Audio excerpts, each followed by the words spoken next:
All right, let's go. You're live. Hi, my name is Jennifer Jones, and this is Shut the Fuck Up. Ain't that bad. So what I was telling my producer, Dre, say hi, Dre. Hey, how everyone? How you doing?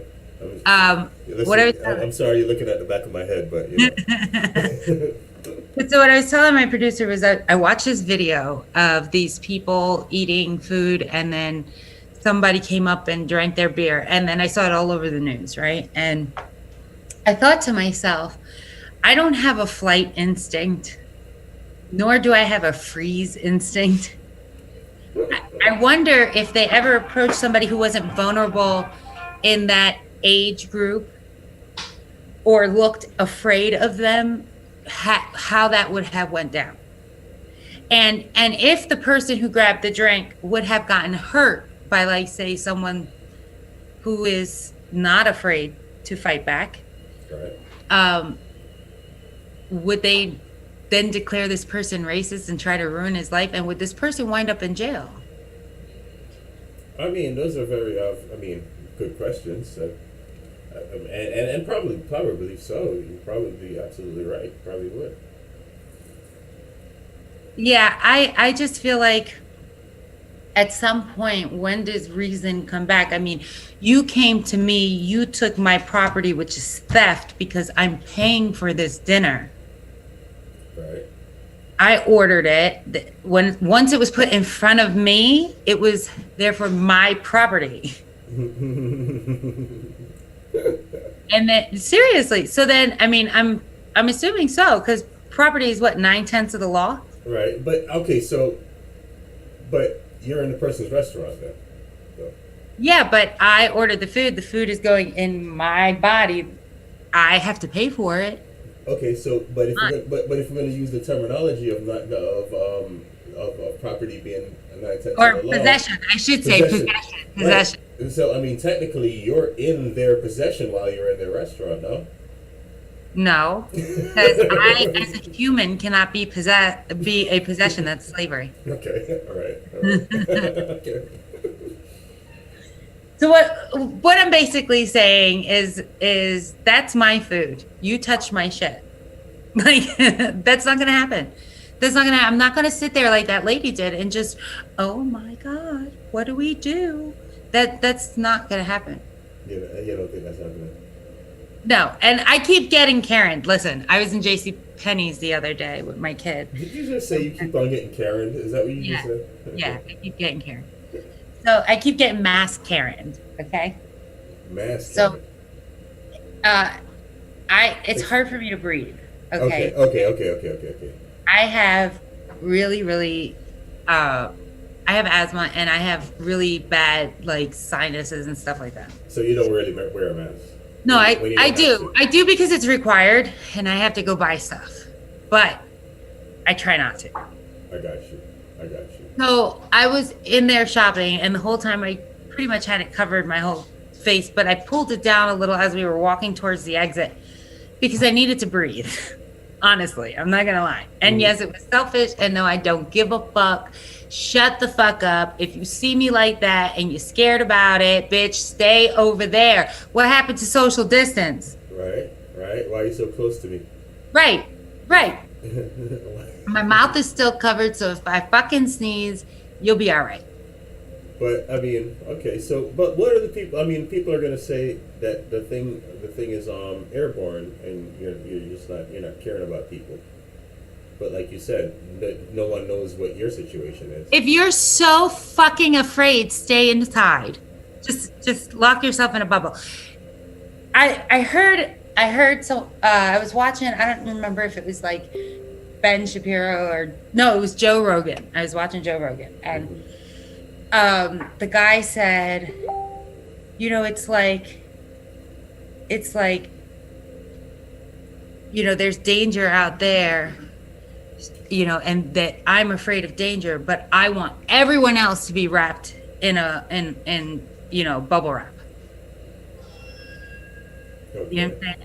Like, don't do away with danger, just wrap everybody in bubble wrap. Well, yeah. You can't. Makes no fucking sense. You can't do that. Like, but no, I do. I am very respectful. I do wear a mask. The thing is that sometimes I have to pull it down. Sometimes the hot breath, I mean, let's be honest, everybody's breath is warm. That's true. If your breath is not warm, you're dead. Yeah, for real. You're dead. So. I mean, your body's at what, 96 point whatever degrees? 98.6? Yeah, something like so. Okay, so 98.6, you don't think your inside of your mouth is warm? It better be, right? I'm saying. No, because they use that on urine samples. On urine samples, like they have to be the perfect temperature. That's how they know, like if you're giving them a fake sample or not. If it's not the right temperature. Right, body temperature. Right. Yeah. Right. So I failed one once because it was too hot.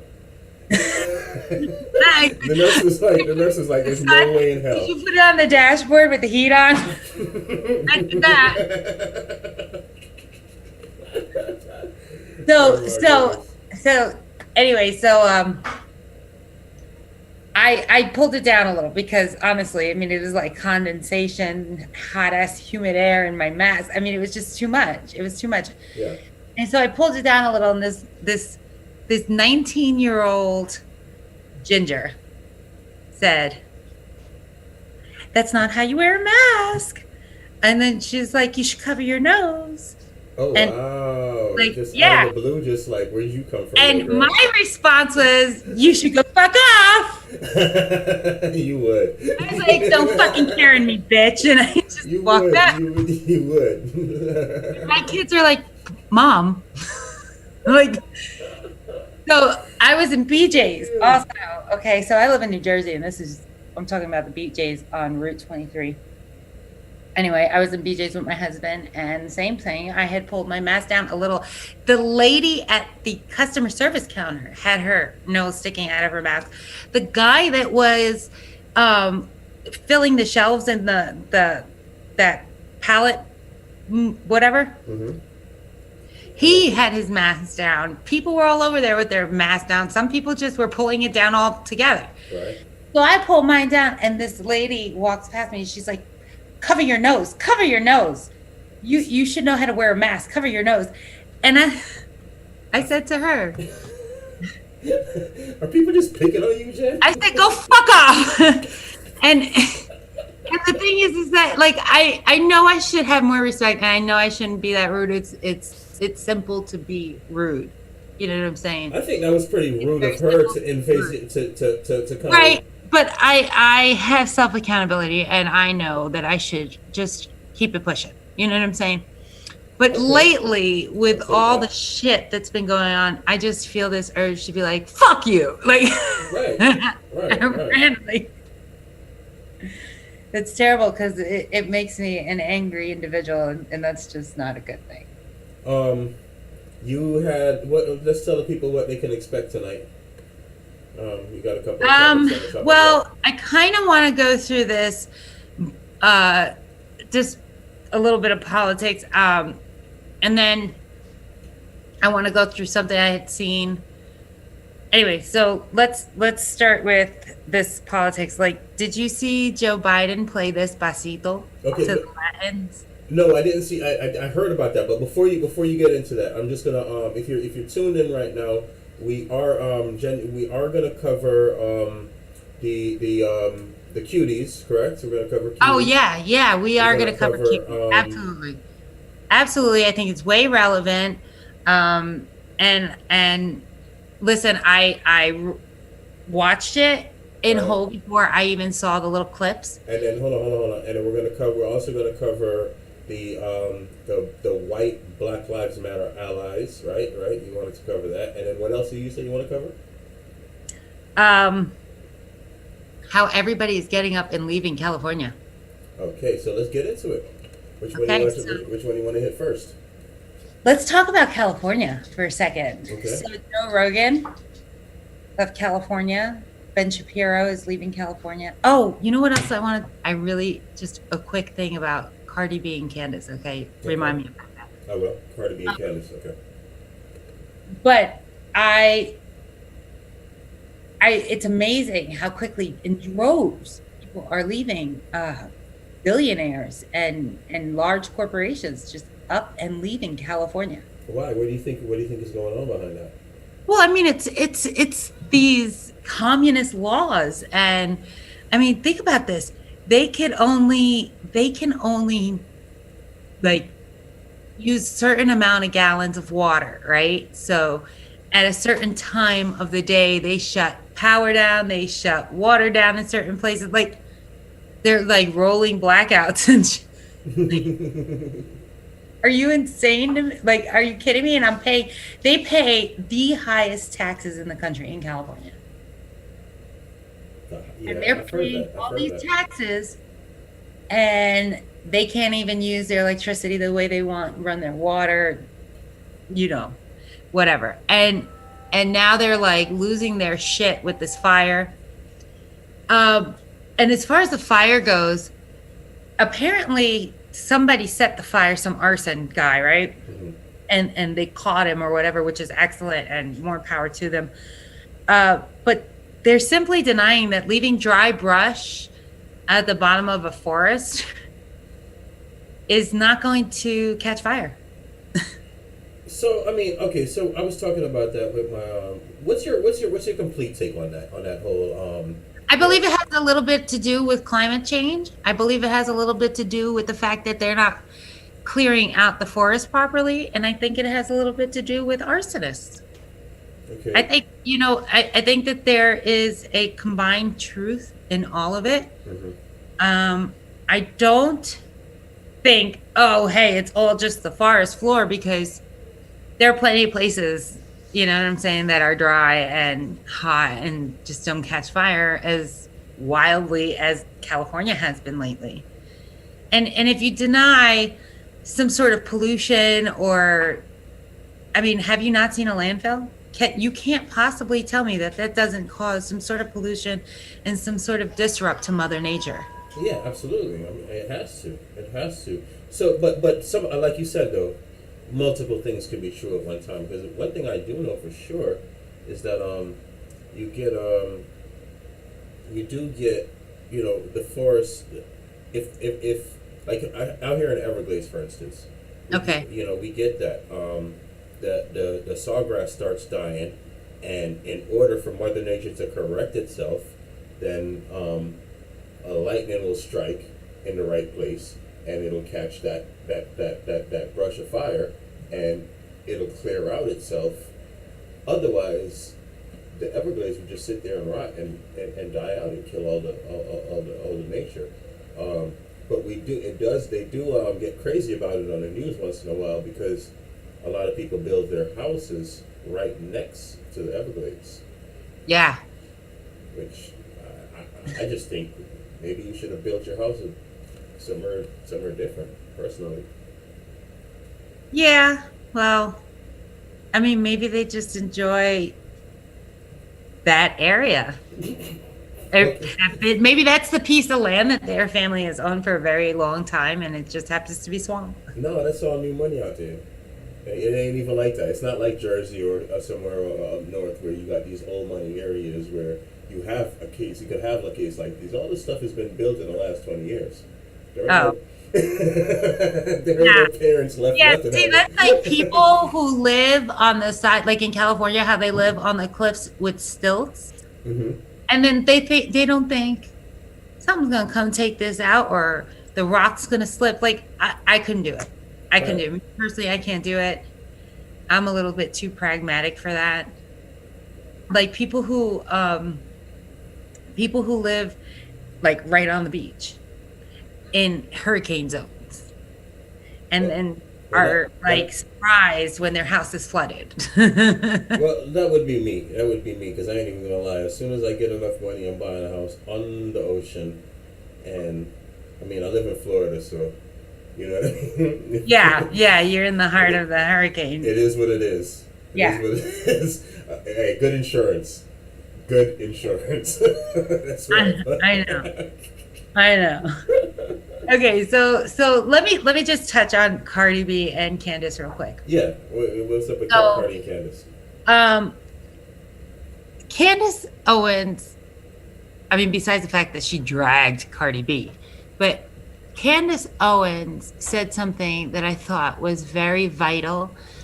And I knew people were going to not hear it because sometimes truth hurts. And sometimes it's easier to demonize someone who's telling you something that's the truth than to accept it as the truth. You know what I'm saying? Very true. So she said that she doesn't understand why Black people aren't just offended that Joe Biden did an interview with Cardi B. Like, as if the Democratic Party didn't take Black people to be intellectual enough to follow along with an educated line of questioning, rather than pull somebody from culture. I have a double-sided feeling about that, right? So, like you were saying before, two things can be true at the same time. Yeah. I don't believe that. Okay, so Cardi B has a huge following, and just like she said, she can get millions of people to turn out and vote in one which way or another. Sure. She does have that power, and they do see that. So, okay, from a business perspective, it makes sense in that point. You know what I mean? But I've always said to myself, like, I'm the first one to tell you, like, Joe needs to sit down somewhere. Joe needs to not do interviews. You know what I mean? Because he's going to look like a fool. I mean, look, he played Despacito.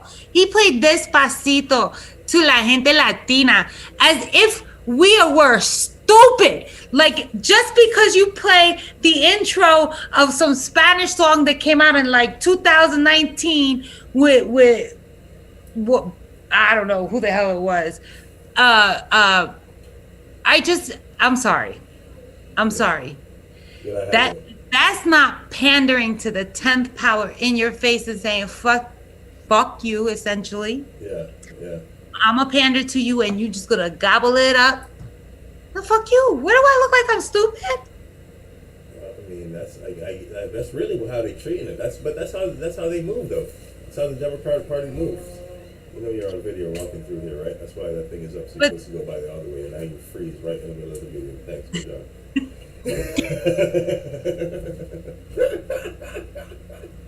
job. So yeah, like I was way like shocked. I wasn't offended. I thought it was kind of funny. I thought it would make for like a great opening for a joke clip. It's hilarious. It's hilarious. And he's so lost. And at this point, it's elder abuse. You said it's elder abuse? Yes, because they know he has cognitive issues. And they still put him out there like this pony show. You know what I'm saying? They trot him around like this award-winning pony. And he's so lost. Like, you could tell this man, all he wants to do is sit on his porch and drink iced tea. Leave this man alone. He's like, somebody's grandpa somewhere. Don't even remember his own grandkids' names. But like you said earlier, though, it's like he is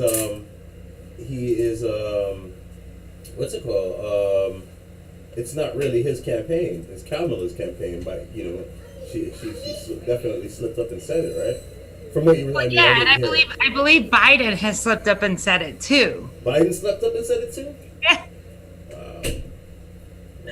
Yeah, I mean, we all knew it. We all knew it from the beginning, especially when Elizabeth Warren dropped out. We were like, oh, so Kamala Harris is going to take him down as president and put herself in place, and Biden's going to be the VP, if that. I mean, how many people did you see on your timeline say something like that? The big switch. Yeah. The big switch. For real. Yeah, it's bound to happen. So anyway, that was my take. Like, I agree with that statement that Candace made. Like, I'm sorry, but you're not, like, I wouldn't want Ricky Martin. I don't want Mark Anthony to question Trump. I want somebody who's gonna like hit him hard. I want to find out. Like I watched that town hall. I don't know if you saw that. No, I haven't had any time to look at anything. You never did. You never did. This is not cool. We have to. You have to make time, dude. You have to. If even on the shitter, you gotta watch clips. I mean, Yo, I'm on the shitter. I'm editing videos.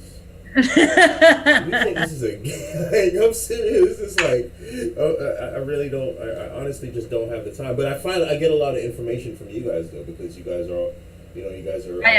I know. Well, it's my job to read. You know what I'm saying? Right, And right. sometimes the movements of the government change the dynamics of my job. So I have to. Like I said, I was on that webinar today with EPA standards and the different chemical chains for the 5,000 analytes in the PFAS series. So, yeah, so, basically that's, it's always about reading. And so I'm always reading, like if anything comes out of the White House, I read it just to see. If anything comes out of the DEP or the EPA or OSHA or whatnot, I have to read it. Yeah, I have to. Do me a favor. Just put your camera up just a tiny here. All right, good. Perfect. So, cuties. Let's get into this. Hey, listen, guys. If you're in the if you're watching, you guys got to get into the conversation. Put your comments in the chat. Let's talk about this cuties. Go ahead. So I watched it before I watched the clips, and I had seen the promo for it on Netflix on the app. It runs the little screen. All right. When you touch it or whatever. Anyway, I watched the movie, and then I read Ben Shapiro's take on it, and then I watched an ABBA and Preach video. Now, ABBA and Preach broke it down as in, listen, it was not purposely made to be pedophilic. It was actually had a point. And I was with them on the fact that it had a point. And yes, a lot of girls at that age go through this. Right. But when you use the particular camera angles and the spanning of the camera and the focusing on certain body parts and certain choreographed moves and certain kinds of language and I'm not even going to go through the revealing clothes because honestly, like kids nowadays, they just wear whatever. So I understand that the movie was made to tell you a story about what girls could go through because of the internet, because of social media, and the pressures that they feel and the lengths that they will go to because of those pressures.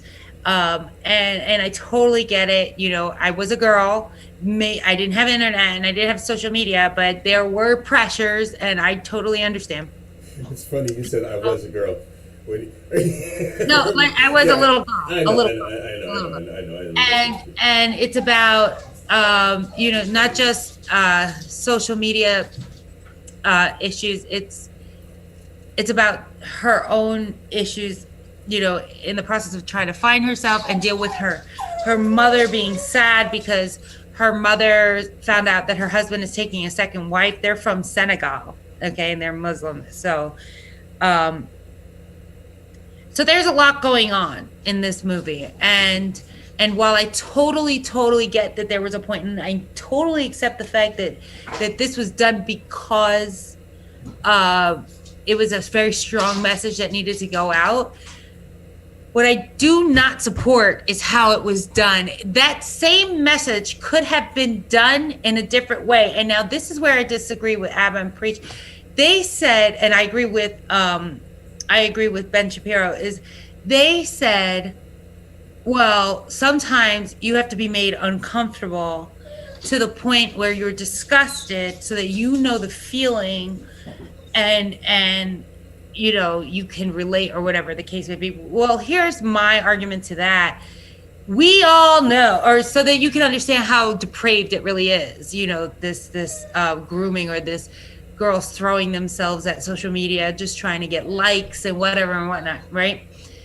But that's real life, though. That really does go on. Absolutely, absolutely. I totally agree with their point on it. I totally get it. Like I said, I watched the movie way before I saw any major clips, except for the one that came out from Netflix. And Abbott was absolutely correct when he said the original Netflix poster was just completely disturbing, and he can understand why people just like saw clips or saw the poster and then watched the movie and just instantly said pedo. But I said instantly pedo because there's no need to focus on a child's genitalia. You know, there's no need for, we get the innuendos, we get the dancing or whatever, but why did she have to put her finger in her mouth? You know what I'm saying? Why are there things that she's doing? It just didn't have to be made. Basically, what you're saying, it was very distasteful. Right. And for then the creator to say, oh, it's a feminist, you know, it's a feminist movie and it's this, it's not. It's pedophilia. It's a grooming movie. It's terrible. It's a terrible movie. The idea, the premise of the movie is excellent to make a point, but how it was executed it's criminal. It is. Criminal? You would go that far? Absolutely. Okay, Absolutely. On that note, I feel like the parents should be like have some sort of psychological evaluation because, well, my daughter should how have. many little girls started this in this show? So it was the blonde girl, the pudgy girl, the Spanish girl, the other little black girl, and the girl from Senegal. It's 5 little girls, and they're like age 11. So you would bring charges on all 5 children? I would bring. What I would do is do an investigation. I don't know that I would bring charges, but I'd do an investigation on the parents. How do you think that this is going down? How do you allow this? How do you give permission to hypersexualize your children? Like, to me, that's a crime. To me, that's an issue. But, you know, absolutely, I agree. I'm not a judge. I'm not a cop. I'm super conservative in that aspect when it comes to children. You know what I'm saying? I think that. Okay, as far as children goes, I mean, it's unfathomable to me that we even have to have that conversation on protecting these children, because I agree. I don't get me wrong. I did not see the movie, and I will not see the movie. No, please don't. No, I won't. That will not show up in my house anywhere. Unless it's on an ad, right? And it'll probably get turned off right away. But my whole thing behind it is there is a lot of that going on. So I there's a part of me that says, thank God we're talking about it.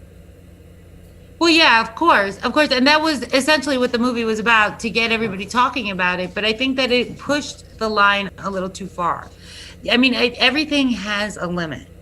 You know what I'm saying? And when you're doing things like this, and at some point, her morality should have kicked in and been like, okay, so while we're going to do this dance and this dance, let's just not do this one. You know, like So anyway, Abbott Preach, they were saying something about having to feel it, the discomfort, right, in order to get it and understand. And my argument is, do you have to see a serial killer tear apart a human body in order to understand how dangerous a serial killer is, or the discomfort the fear he may cause his victims? You don't have to witness it. So, and you still understand it. But that's why Faces of Death was so popular, though. Oh, yeah. Now, listen, I am guilty. I watched Faces of Death. I watched The Seven Doors of Death. I'm a huge horror fan. Okay? Huge horror fan. I mean, I like movies like Sleepaway Camp, I Spit on Your Grave, Last House on the Left.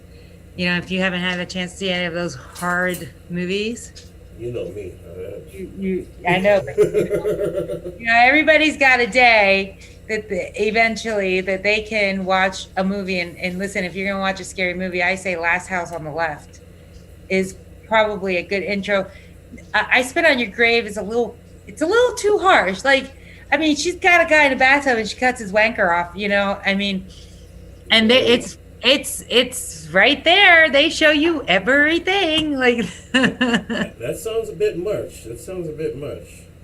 Yeah. So I mean, after what they put her through, I can understand why she hunted them down and killed them. That was the premise of I Spit on Your Grave. Right. That's crazy. So anyway, so Cuties it's a little disturbing to me. But like I said, I totally understand the point she was trying to make. Mm-hmm. I just don't agree with how she went about doing it. And I think that I support Ted Cruz 100% on his letter to the DOJ about investigating Netflix not just because of this Cuties movie. I can't remember the names of the two other shows, but there's two other shows that hypersexualize children. Okay. That I've seen so far. Now, I get movies from India. I don't know if anybody else does this happens to, but I get movies from India. I get movies from Germany. I get movies from France. I get movies from all other countries. I don't know why they think that I speak all these other languages, but I have yet to see any other ones besides the three. So Cuties and the other two. And I will, in another show, I will definitely get the name of those other two movies, and we'll probably do a real quick review of them. Okay. Because listen, the platform that Netflix has is almost like unheard of. You know what I'm saying? It's almost everybody has Netflix. Yeah, yeah, absolutely. They're huge. They're big in the game. They're in everybody's home. They got a lot of skin in the game. Yeah, right now everybody's home. Yep, absolutely. You know what I'm saying? Everybody's home. Everybody's watching Netflix. I mean, some places you can still go out or whatever, but you've gotten so accustomed to being home all the time that it's like, And plus, you don't really have that kind of money because a lot of people aren't working still. Right. That's true. So you're watching Netflix, and I think that I'm very much a believer that our media, in not just news media, but like rappers, actors, movies, mm-hmm. all that kind of stuff influences our culture. Absolutely. And the culture runs our society. And so I believe I sent you, or I might have posted it, that video about the anonymous letter that went out about the rap industry, about how they had, all these moguls had a meeting about that they had shares or ownership in private prisons, and that they were going to sculpt the rap industry into gangster rap only. What, recently? That they can, I don't know how recent it is, but I did post it on my timeline. Okay. It got taken off. I also can't like anything on my timeline, and What do you mean you can't like anything? I tried all day. I can't like anything. Bro, you need to delete that page and start over. Oh my God. How many times have I said I'm going to delete my page? You need to really do. You need to start over. Like, completely start over. Especially with what we're doing right now. Like, if you can't like people's stuff, people like, you're being shadow banned, bro. Well, I can't post the things from Urban Country on my page. Why not? Because I accept everything that you put on my timeline. Uh-huh. I accept it, and it just doesn't show. It doesn't show up. Yeah, I'm telling you. Well, you remember I wasn't getting the invites. Remember? I remember, and I wasn't. I still to this day don't get notifications of the chats. That's crazy. To this very day. That's crazy. And I've changed my settings several times. I've done all kinds of things to try to figure out how to make it work. I don't know. I have like almost no friends. Like, I don't understand. My friends list is very slim. So We at the half hour point. So before, I don't want to get too far off subject because we got people tuned in. Um, oh, let's finish wrapping up about the cuties, and then we'll get into the Black Lives Matter. I think we did wrap up the cuties. Okay. Like I said, I'm going to get the name of the other two movies Mm-hmm. and we will discuss them. Okay. All right. Cool deal. And we'll make that, a few minutes about hypersexualization of children Mm-hmm. and the normalization of pedophilia. They passed SB 145. I know we talked about it with the guys. So Yeah, but these people were. I memean, people, your audience tuning in now don't know anything about that. So if you want to touch on it, go ahead. Because I okay, mean, I yeah, think it's a little bit. SB 145 states that as long as the minor child is consenting and within 10 years of the predator's age, that they don't have to register as a sex offender and face criminal charges. So basically, somebody who's 14 can be raped by somebody 24, and the 24-year-old is going to say, well, he consented, he wanted to do it, and who's going to believe the 14-year-old? And it also leaves breeding ground for grooming. And so what happens is you're like, okay, so the law says I kind of got to wait till you're like 15, 16. So I'm going to start grooming you at 7 or 8. And then by the time you're 15 and 16, you're going to be so head over heels for me. I can do whatever I want with you. That's pedophilia. So That's you rape. honestly believe that this is what this law is set up for? I read it. You read it, I right. downloaded it. I read it. You remember I presented it? Yeah, and you sent it to me. And I sent it to you, right? I read a lot of it. But I didn't get to all of it. And actually, we actually discussed it on your pilot show.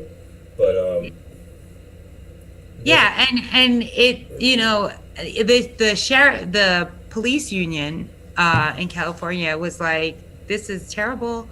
This is normalization of, essentially, they didn't use these words, but essentially it's normalization of pedophilia, and it's a breeding ground for grooming. And this is an awful law. Don't do it. And so yeah, we could talk about that a little bit more too in the next show. That's something that should be opening everybody's eyes, and we can add in the textbook that shows 5-year-olds mutual masturbation, that it talks about mutual masturbation, that this is what they're teaching our children in school. So I thought you were going to be getting into all of that stuff today. No, because I want to be able to show you. There's actual. I don't know if I could get the pictures, but I'm going to try. Yeah. I know that Glenn Beck did a whole show on it, but I don't pay for his subscription, so. Glenn Beck, you owe me some money. We mentioned your name twice. That's right. Ben Shapiro and Candace Owens, they owe you money. All y'all send me my checks. So, what was the other thing? I know we were just talking about cuties, BLM. So Black Lives Matter, yeah, because this is interesting. About that from that post you shared earlier, you caught my attention. Because here, about the people turning on them. Yeah.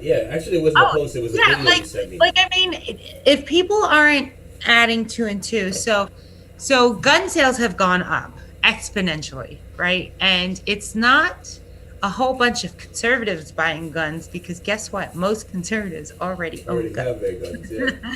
Yes, are we buying more? Sure, and more ammo? Yeah, absolutely. But a large portion of that percentage is coming from the liberal community, right? Of course, right now it's their fear of the Trumpers, right? But as these riots persist, as these protests, and I'm all for peaceful protests. I think that it's important. I think that it helped mold and shape our country. And I think that that's sometimes how you have to get it done. And I totally respect those who were out there peacefully protesting. But we're not talking about them. So, first of all, I believe BLM to be a Marxist organization. You know, we did this whole thing where we went and found out about Act Blue and all that other stuff. Do you remember? Yeah. Okay. So, what I have to say is that if they're not thinking, are these white liberal allies who are buying guns, when we come into their neighborhood to tell them we're confiscating your house, you know, you owe us this, you owe us that, like they were doing to that one neighborhood, don't they know that these white liberals allies are not going to be like, yeah, sure, here you go. Yeah, they're going to blow you out their front door. Well, I mean, so that's anybody though. That's not. No, that's anybody. But think about it. BLM consists of majority white people. When you see these protests and these violent riots in the name of BLM, and I can't even say BLM, but in the name of BLM, it's majority white. Yeah, you're right. You're absolutely right. Okay, so I'm talking about those people. Mm-hmm. So when the actual BLM, you know, because they're marching with these crazy white people, when they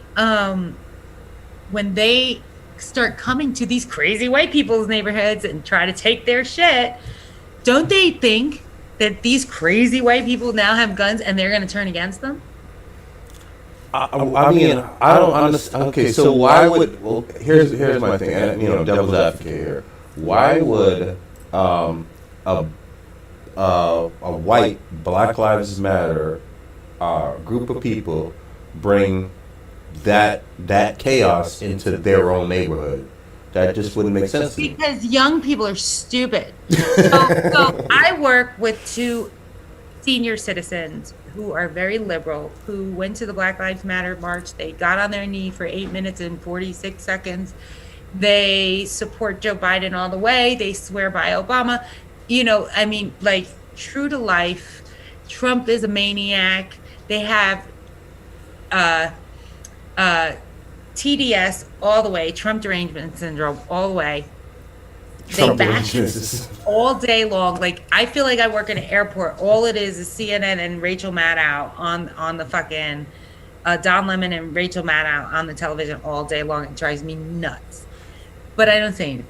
So anyway, so I find out that these 2 people who have participated in being allies of BLM went and got a gun. So, or got a gun permit. And so we had a little discussion because they were like, well, what kind of gun do you think is a good one? And I said, you know, all you need is like a revolver, something short nose, you know, something light, and it won't jam, and it holds your shells, and it's lightweight, it's easy to use. You cock the hammer, bang, bang, you know. Like, sound like a shooter, Jay. You sound like a shooter. So we started talking, and so I said to him, oh, are you worried that if Biden wins that Trump supporters are gonna like come for your house? And he's like, no. He's like, I'm concerned with the BLM rioters. And I said, but this is who you support. He goes, I might support them, but I don't want them in this area. And if they come in this area and they try to take over my home, he's like, it's self-defense. Exactly. Right. But this is my question. My question are these young, hopped up BLM people not realizing that these old white liberals will turn against them? I mean, I apparently not, because I mean, at the end of the day, it's like, if you feel like, I don't give a damn who you are, right? If you think that you're gonna let people just come into your neighborhood and just do what they want to do, hey, if you're gonna do that, well, hell, good for you, because I know my neighbors and me, you're not coming around here with no bullshit. You know what I mean? Yeah, and, sure. I know a lot of people like that. And but here's my thing. It's not like okay. So me personally, I might vote for Trump if everything goes according to the way it's going right now. Because I'm a swing voter, right? But if everything everything goes the way that it's going right now, he's got my vote, right? If something happens, hey, shit, I might swing. My next door neighbor, more than likely, a Trump supporter on one side. The next door neighbor on the other side, a definite Biden supporter on the other side. Across the street, we don't. I don't even know what they are. But I'm just saying this to say, like, across America, you don't have Democrats in one neighborhood and Republicans in another neighborhood. Well, that's not so, because let me tell you about a town hall, West Milford, New Jersey. Talk to me. So I live in Highland Lakes, and West Milford is a town over on the other side of the mountain. My mom lives there. She's been there 30 plus years. And let me just tell you, that is a 100% Republican town. I believe there's like 3 liberals there. And every election, it's Republican against Republican. And they actually put an ad out in the paper to hire Democrats to come and run in their election. Wow. And here, where I live now, there's a sprinkle of few liberals, but for the majority, this is Trump country. It is, and Trump country of every race, of every religion, because we're pretty diverse up here. And when I tell you, it's just pro America. Yeah. See, that my thing is, I don't even want to get into Trump, but like, my thing is like, I don't like the idea of putting so much into a man. Oh no, sure. I mean, You know what I listen, mean? presidents are temporary, but our country is forever. So, Well, yeah, I guess. well, like the soul of our country will never die. As long as there's someone who loves America, the soul of the country never dies. Yeah, true. And you know, as long as there's someone who can remember her history and say her name, the soul of America will never die. And Wait, you said her. yes, America is a What kind of sexist remark is that? She's the mother of all us citizens. She is a her. She is the daughter of England. Yes.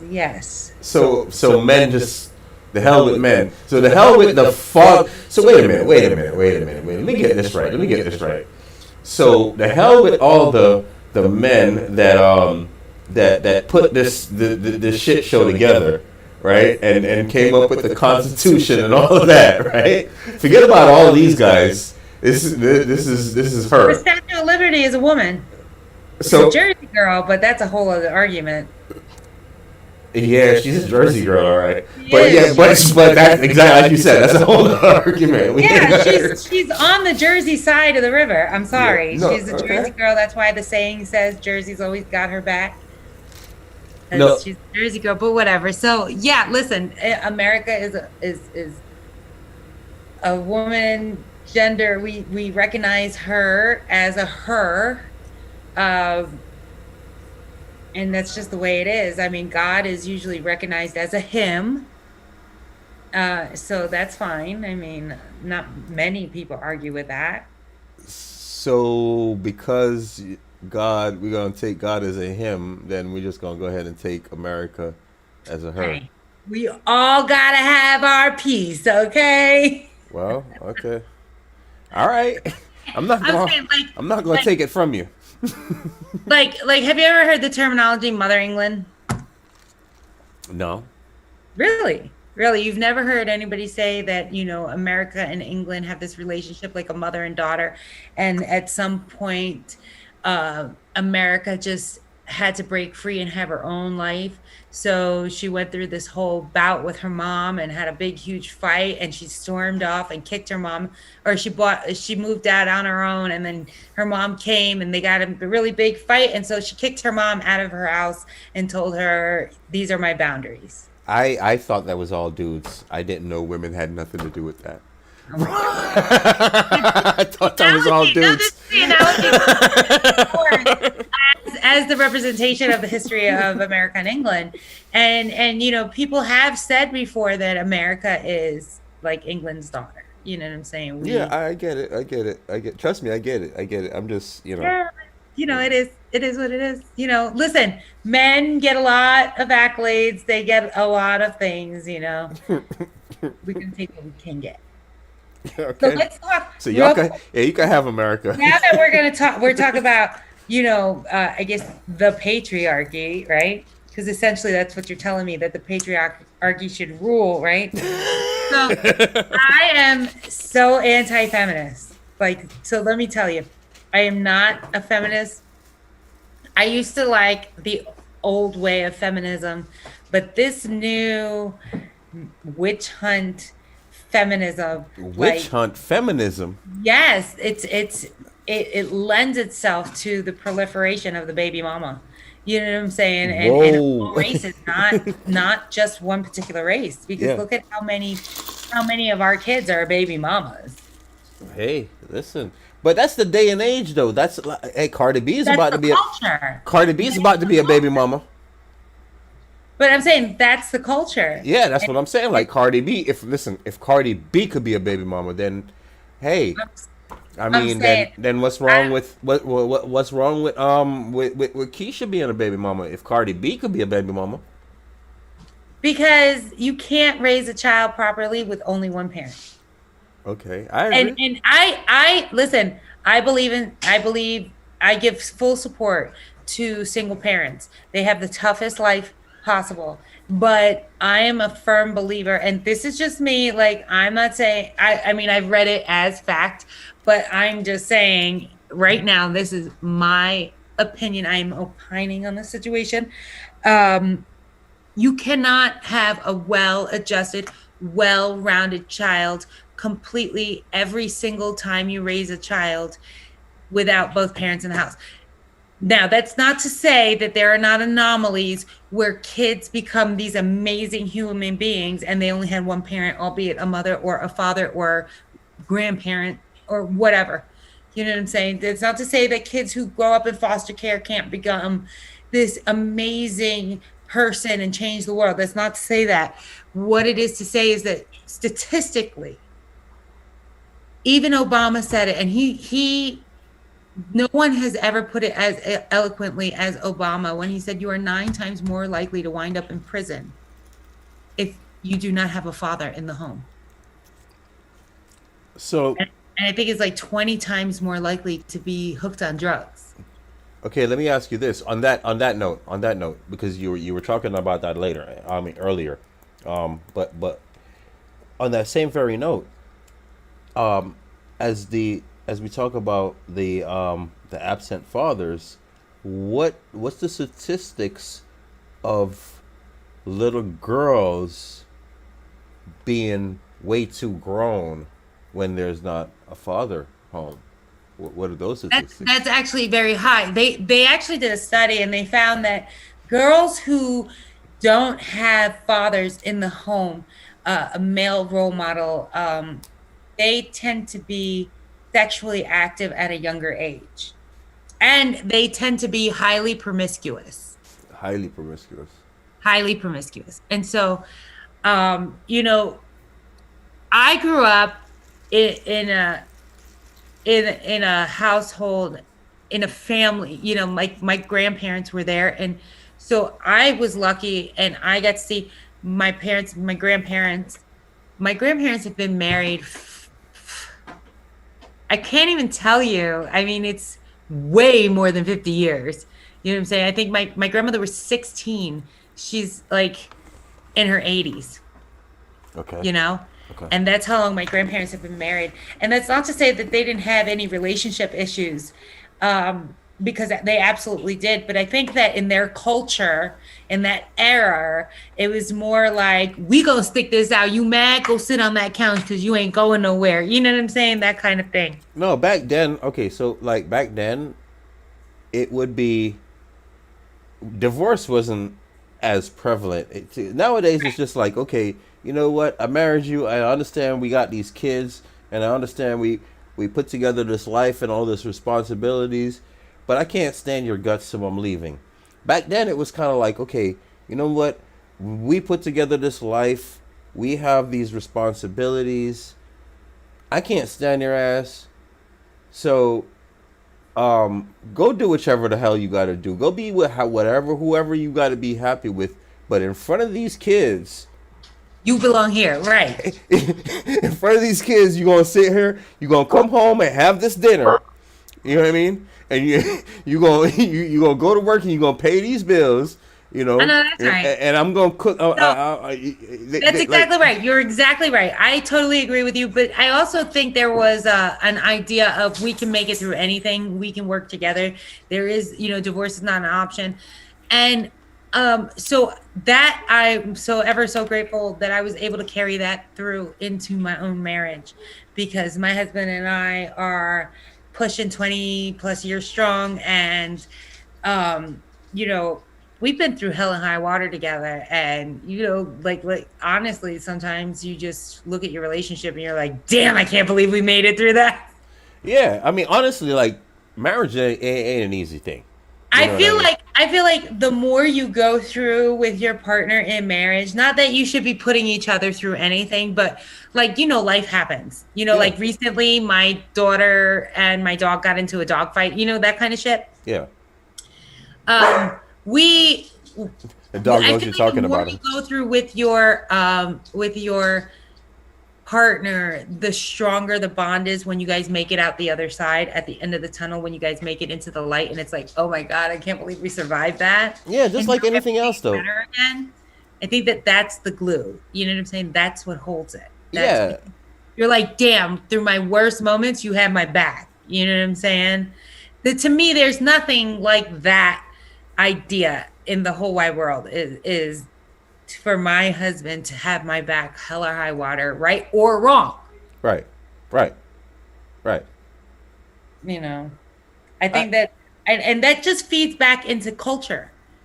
You know what I'm saying? Like there's a lot of problems that need to be fixed, but I think one major problem that needs to be fixed is the culture. I think that we've removed values from our culture so much that things like WAP, like Trina, When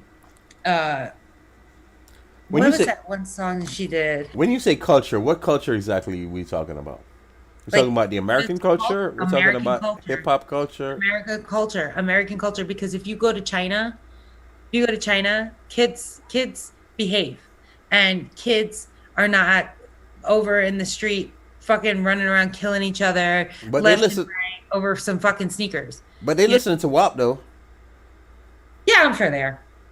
I mean, who's not listening to that all around the world? Right, I so listened that's to my it thing. to hear what it was like, and then I just couldn't do it. I can't stand her voice. So that's my thing. If we're gonna blame the industry, it's what not makes it different over in China than over here? Like where But do we take because- where do we take because accountability? I don't know necessarily that everyone is listening to WAP there. You know what I'm saying? But they have a stronghold on what their media says, or what they have access to. They even have stronghold on what the internet allots in that country. Yeah. But But- I it's not just Cardi B and the rappers. It's the movies. It's the teachers. It's because let me tell you something, these teachers are indoctrinating your children. They are not educating your children. There is only two fucking genders. Okay? You're either born with the stem on the apple or not. Okay? Listen, You choose when you're 18 to add that stem or cut it off. I back you. I support you. If you've gone through the psychological testing and this is who you want to be, girl, we could go hang out. Let's go shopping. I'm down. But do not push this on these children. Stop telling kids in school, we're not going to out you to your parents. Wait, when the fuck did you become my kid's parent? When honestly, okay, so to that question though, when you send them to the school building, because No, the fuck fuck you don't. No, the No, fuck you don't. no. Because you can't hit my kid like a parent can without, you know what I'm saying? And you can't do certain things without my permission. Therefore, while you have temporary guardianship over my child, and you have to keep my child alive, you have to keep my child safe, you do not have the right to make a moral judgment on not outing my child to me. If my child is running around school calling itself Bob and at home her name is Sue, I, as a parent, should know about this, because if something psychologically is happening to my kid and they are depressed because they think that mom and dad are not going to accept them, and then they attempt suicide or they do commit suicide, why the fuck didn't I know this first? And don't listen. give me that, oh, if we see signs, we'll let you know. You're not with my kid at home. Listen, I get you. I understand, and I agree with you, right? But in the same breath, I will let you know that I had this discussion with when my 17-year-old now was in middle school, and it was with, I think, the vice principal, that really and truly, when they cross the threshold for the school, they're now the school's responsibility. They're no longer, and that's why I'm so glad for Corona. That's not legal. That's not legal. See, here's the thing. You cannot infringe on my parental rights unless I am a threat physically to my child or mentally, and you can prove it. And in that case, you have to call social services. Yeah, but Not take authority of my child and not out my kid. Now, I get their argument, because I had the discussion with the guidance counselor, and they were like, listen, this is not up for discussion. It's New Jersey law, and I'm just not going to out her. I said, listen, I'm not one of those people who's going to be like, what, you're not trans, I'm going to send you to a rehab camp. I'm not one of those people who's going to beat it out of my kid. If my kid says to me, Mom, I feel like maybe my name should have been Timmy, you know what I'm saying? I'm gonna help get my daughter the help that she needs, that I think she might need, and see what that doctor says. And if I don't like what that doctor says, let's get another opinion and compare the two opinions. And from there, make the proper educated choice, even if we got to see a third doctor or a fourth doctor. I want to make sure that when she makes this kind of decision to alter her entire life, that is something that she has looked into from every angle and every aspect and waited the appropriate amount of time to decide who she is. Because I'm sorry, even at 25, I didn't know who the fuck I was. And if they say that your brain only, is only fully developed from 25 and older, and you're not fully developed in your brain yet, what makes you think that you can make the decision to alter your physical body beyond sometimes reverting it back to the way it was? And you know what I'm saying? Like, how do you know that a year from now you're not going to think something different? Listen, I understand exactly what you're saying, 100%, right? Yes, the schools have no right on that, and I get what they said. But I get what they said to you, because the guidance counselor essentially told me it's the law, whatever, whatnot. Right. But no law has the right to supersede the parent's ability to provide safety mentally and physically to a child that they bore onto this earth. Yes. None. When they're not in the public school building. Yes, no, even in the public school. But you know why? Because you could walk into public school and sign your child out and not tell them why you're going to do it. Right. You can tell them it's personal reasons. Yeah, but except if they're having an emergency at the school. Do you okay, that happened. Yeah. Well, this happened to me last year. We were my stepdaughter called me and asked to pick her up early. So I ran down to the school to go grab her early, and as soon as I got to the school, there was a fire drill. Like, as soon as I got there, I pulled up, the freaking fire alarm went off. Uh-huh. I proceeded, because you know me, I'm busy as hell. Like, I don't really have time for y'all to deal with y'all drill.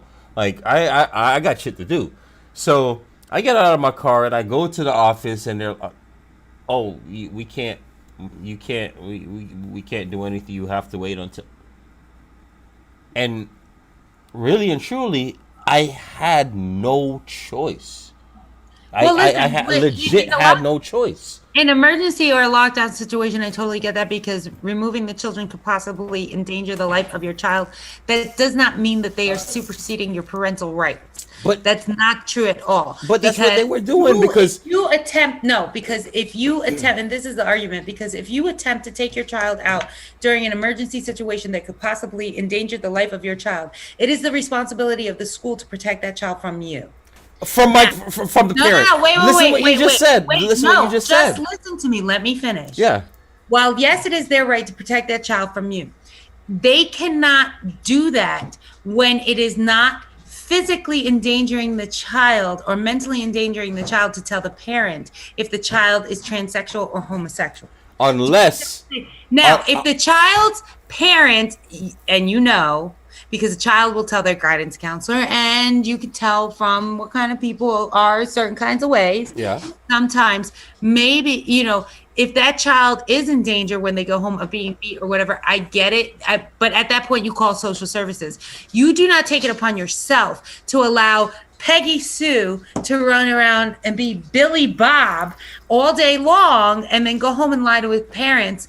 What I think needs to happen is that these guidance counselors need to convince these children to give them the authority to speak, because they are like therapists. They can't just divulge everything that the kid says to the parent.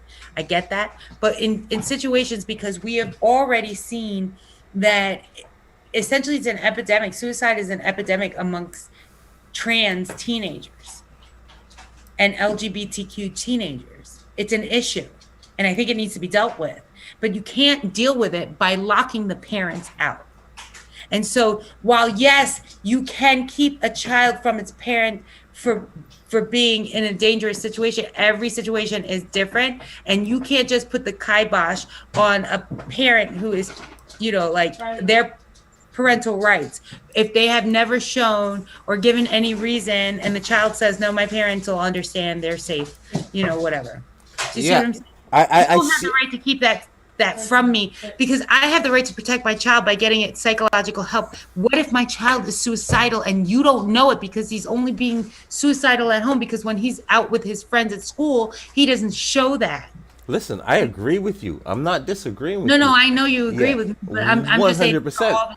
The different arguments. Yeah, but the thing is what the school board says. I don't know about in Jersey, but here in Florida, what the school board says is, when they cross that threshold, they are their responsibility, no longer the parent's responsibility. So, for instance, if school starts at 8 o'clock, when 8 o'clock comes, I don't have no more rights to my child other than to take them out of that school.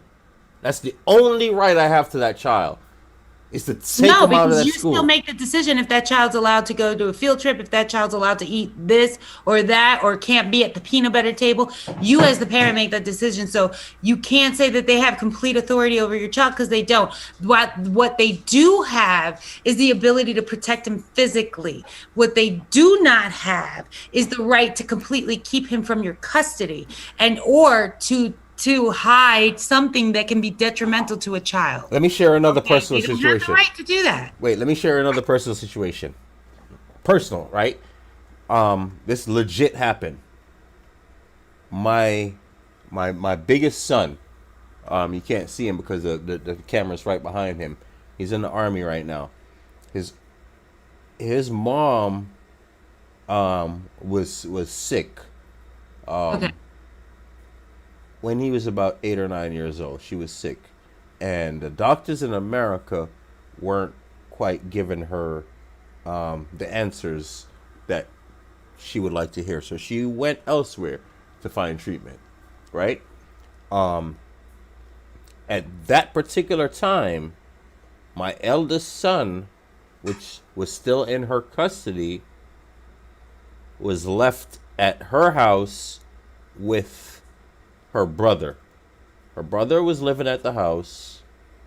She went to Bahamas to go get treatment. Okay.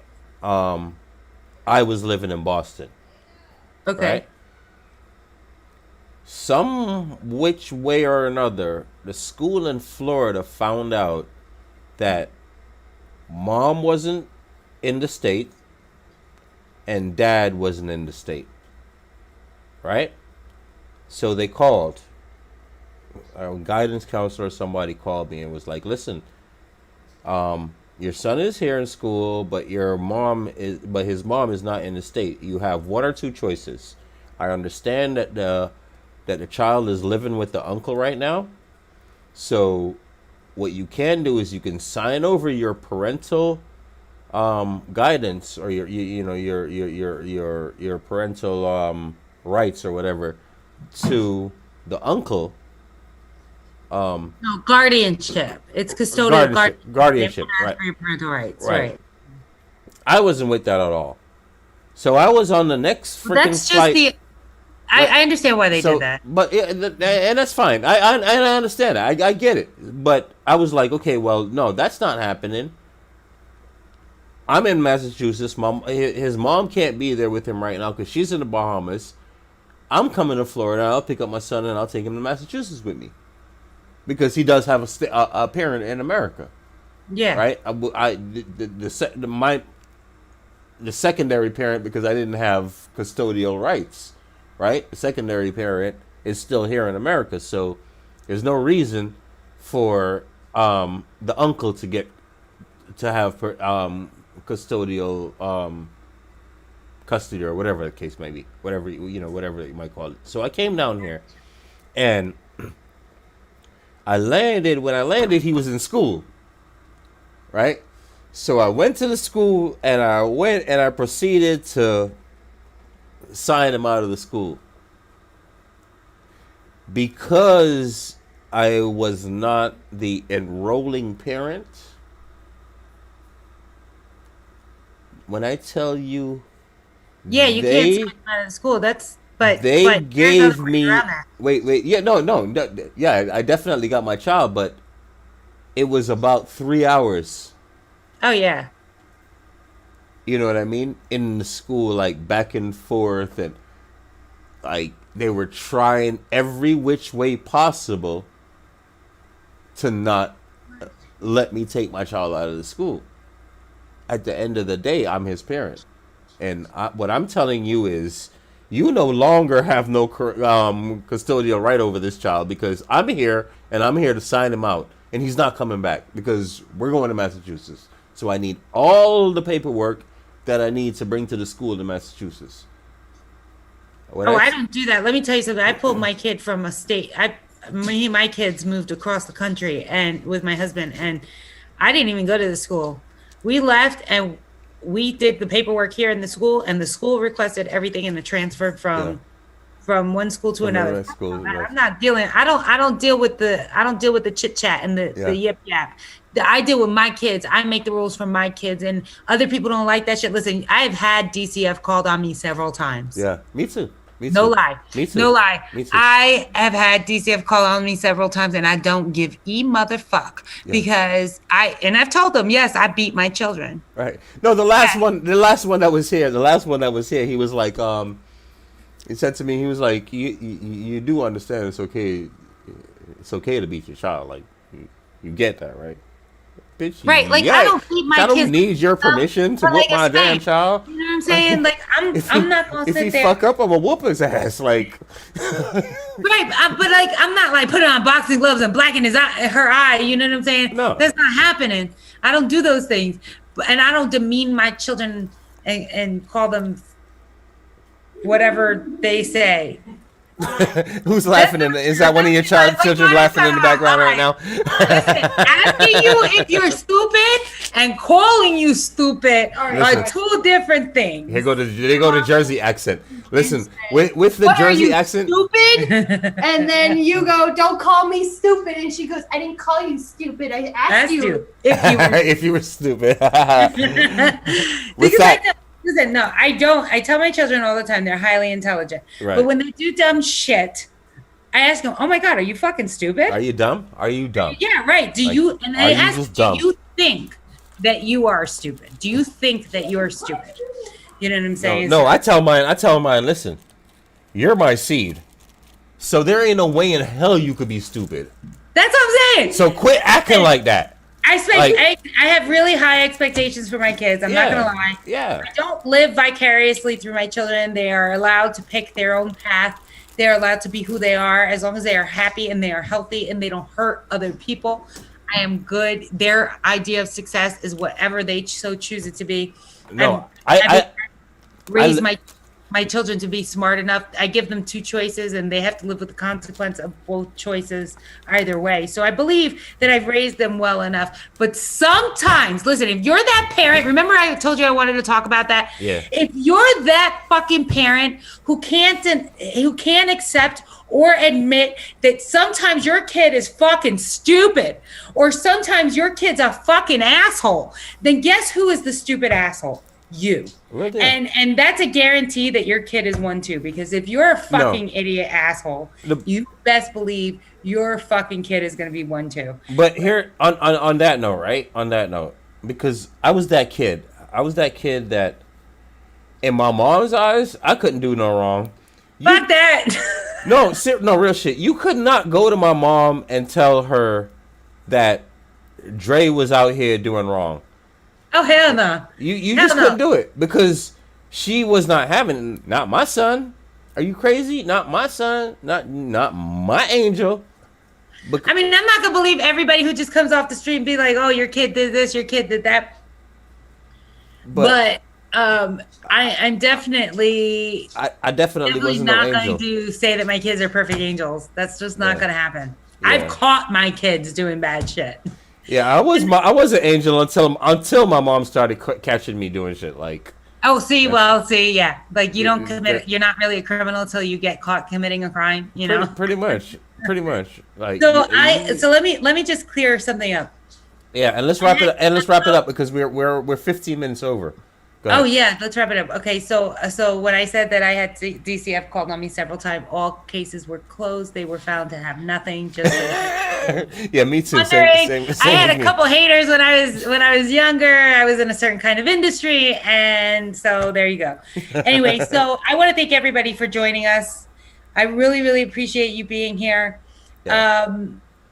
Hopefully, I can get a co-host. So, like, I'm looking for a co-host. So, if anybody out there is, willing to do an audition, Right. Because I'm not her co-host. Like I'm the producer. No, of the and show. he's trying to avoid having conversation with. Turn his back to the camera. He's trying to avoid having. Right now, I don't have anybody to have conversation with, so he's helping me out. So if you know anybody, or you think I would work well with somebody, or you think I would work well with you, please understand you will be screened by my husband as well, and he is a very, very picky man. So let me know, and thank you for watching, and join us with Shut the Fuck Up, It Ain't That Bad with Jennifer Jones every Wednesday night at 8 on urbancountryfilms.com. And don't forget, this show was brought to you by buhosting.com. That's buhosting.com.